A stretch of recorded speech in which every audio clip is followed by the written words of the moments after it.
Hey guys, welcome back to the second and final part of the all-custom and aftermarket Game Boy Zero guide. Today we're going to be finishing wiring up our all-in-one board, mounting our display driver board, mounting and wiring up our Raspberry Pi Zero, doing all our power-related items, getting our cartridge reader mounted and wired up.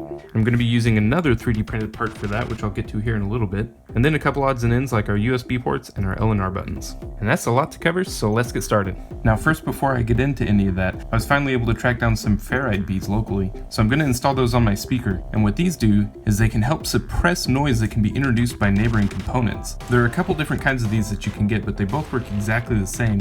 There are these toroid ones, which are sort of donut-shaped little beads that you just slide your wires through and that's it. The other kind is essentially exactly the same, except it already has a wire that goes through it for you, sort of like a resistor or a diode or something, and you can just attach your wires to either end of that and you get the same result. So what I'm going to do, and this definitely would have been easier if I hadn't installed it first, but I'm going to put one on both of these yellow and green wires before the resistors where I'm joining the left and right channels together. Then I'm also going to put one on the other speaker wire, which is going to the ground pin on the headphone jack and the all-in-one board, and that's it.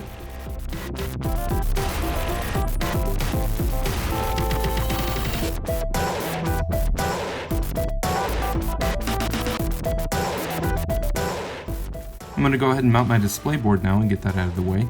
I'll be using a piece of perf board behind it to make sure that it doesn't come in contact with the metal backing of the screen. You can use whatever you want for that though, just make sure that it's not conductive.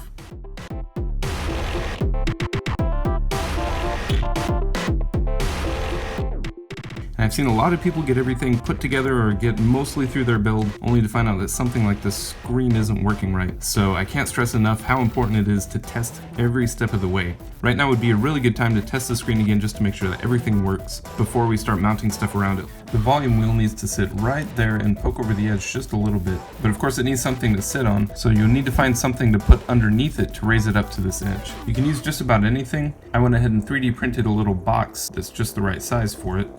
But again, you can really use anything for that.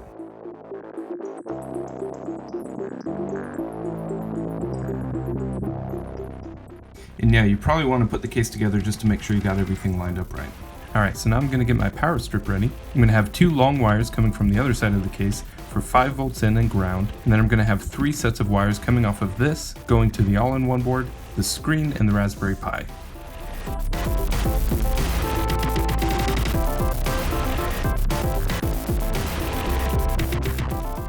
And then for the third set of wires, I've already got some coming out of the all-in-one board that I'll be hooking up right here.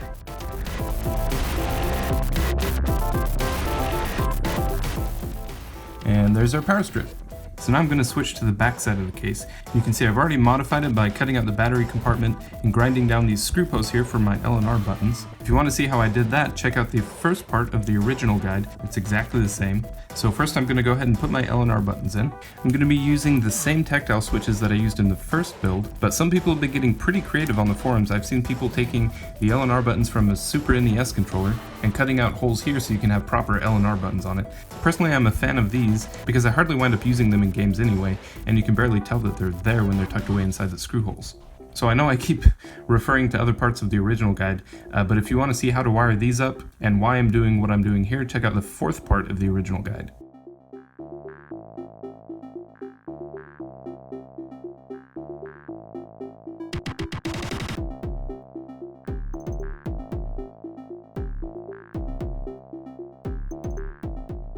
So there we go, there's our L&R buttons installed. I'll come back later and actually attach the wires that'll go to the all-in-one board. So now I'm going to take care of my power related items. This includes the power boost, the JST extension cable so that I can put my battery inside the battery compartment and I'll still be able to unplug it, the power switch, and a charging port. Most of this is going to be pretty similar to what I did in the first guide, with a few minor exceptions. The first time around I didn't use a JST extension cable, and the first time around I was using the original Game Boy Switch. This is one that I got off of eBay, which is virtually identical. They sell them in big bags for just a few bucks. And you'll see there are 2 rows of 3 pins. These 2 pins are connected, these 2 pins are connected, and these 2 pins are connected. And so when the switch is to the left, these 2 sets of pins are connected, and when the switch is to the right, these 2 sets of pins are connected. So the only thing that we really need to watch out for with this is that the plastic switch part itself is quite a bit bigger than the original one. So we're going to have to chop off about 2 or 3 millimeters of it, and then we're also going to trim the edges a little bit.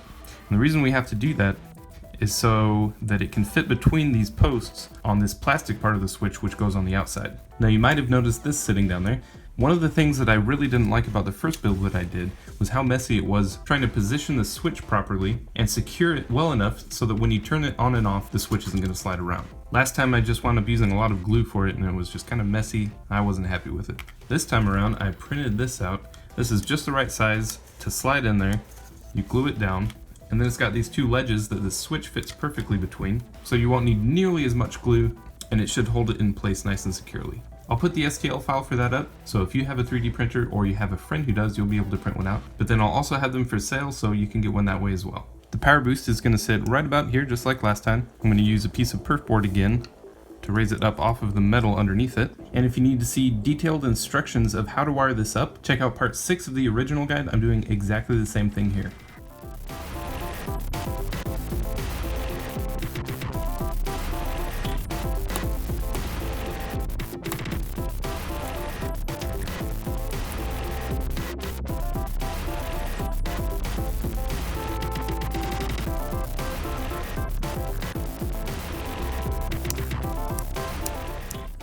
So yeah, compare this to the mountain of glue that I used in the original guide, and this is much nicer. If you're using the same switch that I got, you'll probably want to cut down these pins just a little bit.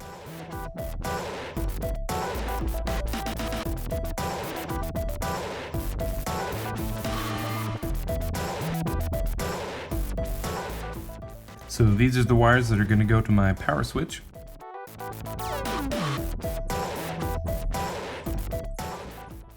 And these will be connected to my charging port. These ones will be supplying power to my external USB port.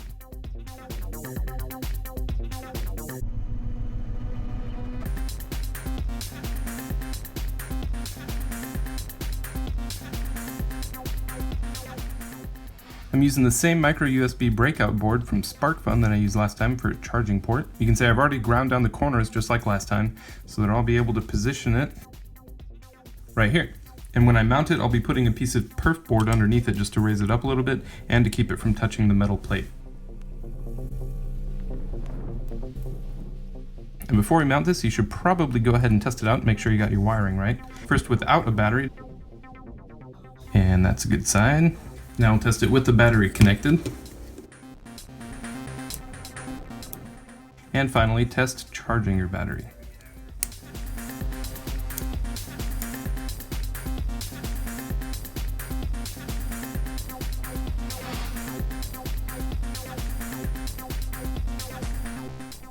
So there, that takes care of our charging port and our power switch.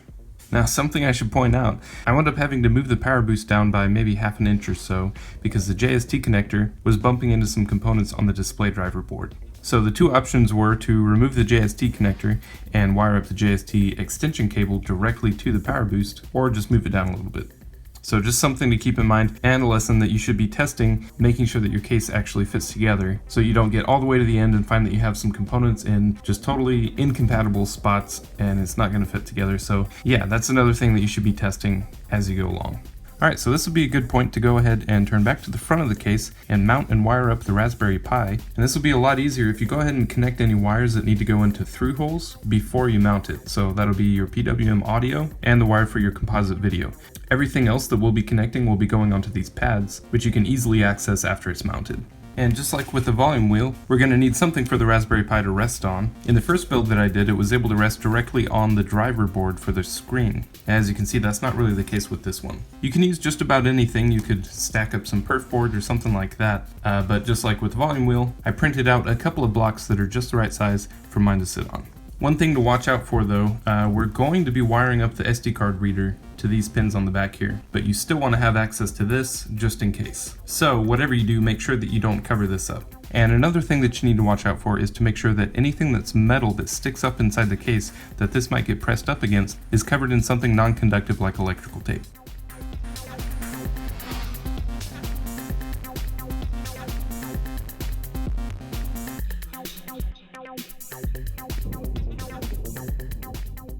Alright, so like I've said a few times now, this would be a really good point to test things out, make sure that your screen still works, and everything like that. And there we go. With that mounted, we can start connecting things like the composite video to the display driver board, the PWM audio wires to the all-in-one board, power to the Raspberry Pi from the power strip, and the USB data wires from the all-in-one board to the Raspberry Pi.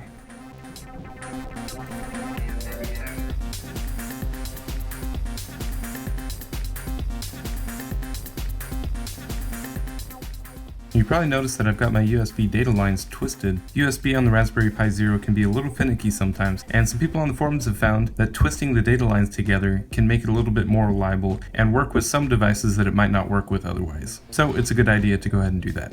And I'll go ahead and get my internal USB port wired up.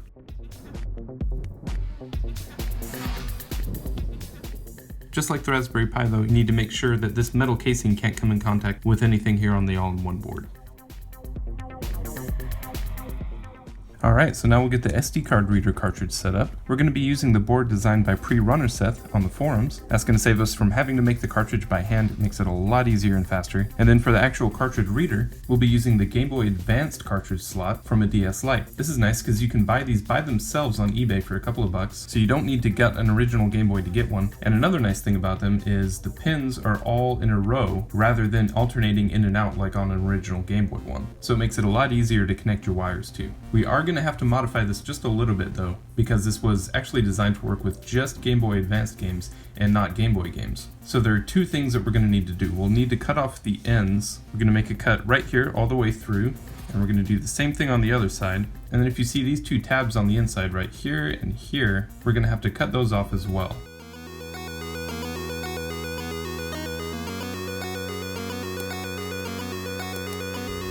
So there we go.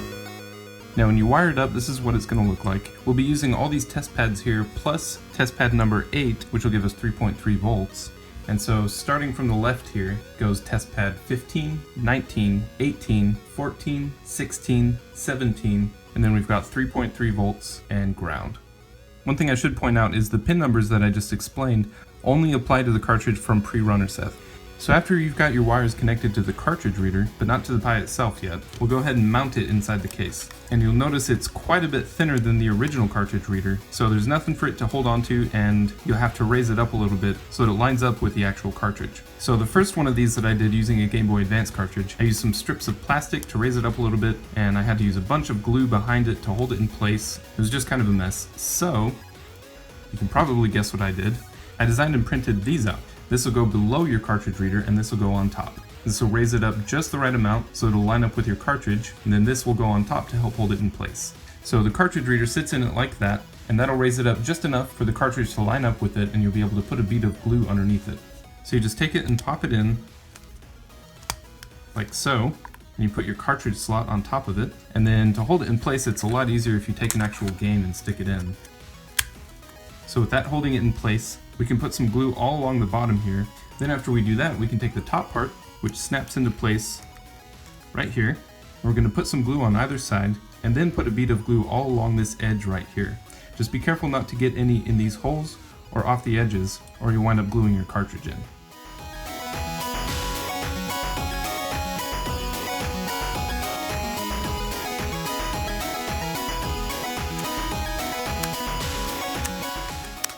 The actual cartridge itself, and I actually found that I very rarely ever needed to take out the SD card, so I'm not even going to bother cutting a notch in mine.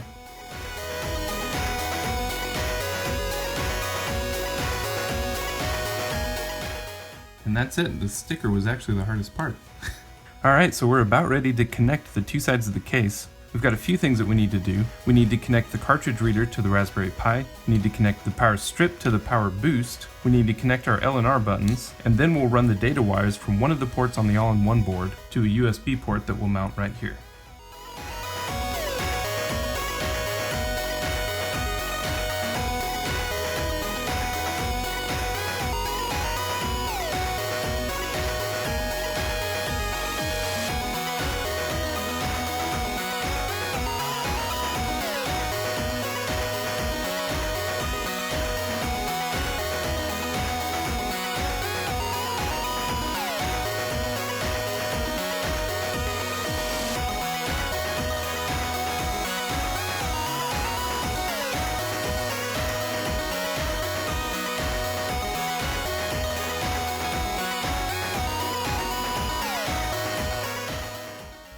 we are almost done. Now I'm going to add my JST cable. I'm going to shorten it down to be just a few inches long.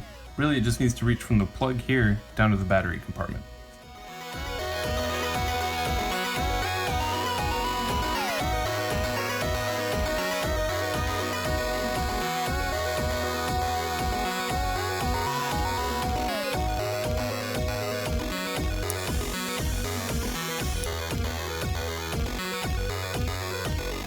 Last thing I'm going to connect on the inside are the buttons that came with the screen to control it. Alright, so now we can close it up.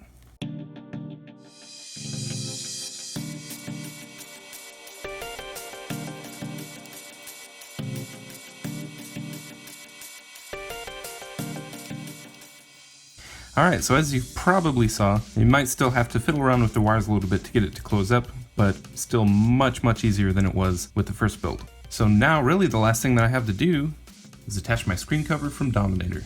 And one part that I want to mention that isn't quite out yet, but I've seen a couple of people working on one, including someone named Day on the forums, is a Gorilla Glass screen cover. In fact, he's taking pre-orders for it right now on the forums. This one's made out of acrylic and it looks fantastic, but it might be more prone to scratching if you're tossing it in a bag or something like that. So Gorilla Glass is what a lot of phones use, and they're pretty scratch resistant. So yeah, that's definitely one to watch out for. This is actually the first one of these that I've mounted.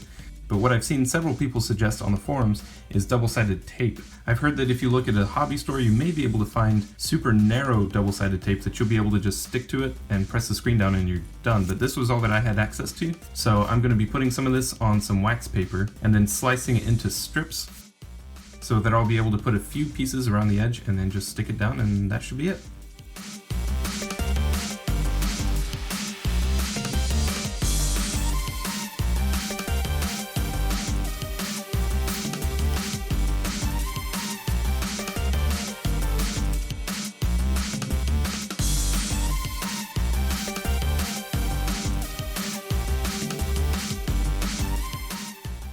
Alright, last chance to get any fingerprints and dust off the inside of the cover.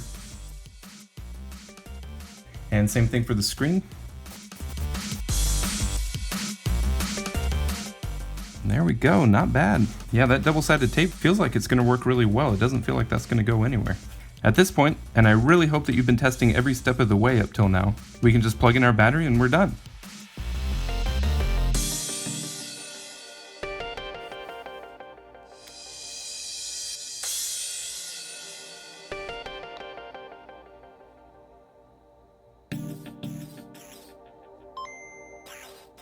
And that awesome custom splash screen came from a forum member named AJ Redfern. I'll be doing a follow-up video to show you some common questions people ask about RetroPie, like setting up a splash screen video, adding games, setting overscan settings, which I actually still need to do on mine, and that sort of thing, so keep an eye out for that.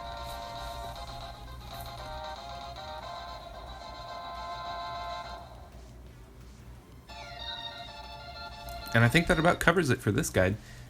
I hope you guys enjoyed this, and if you plan on building your own, be sure to check out the written guide that goes along with this video. There's a link to it in the video description, where you can discuss your build progress with tons of other people doing the same thing. And I'll have more projects like this in the future, so if you like this sort of thing, be sure to hit subscribe, and I'll see you guys next time.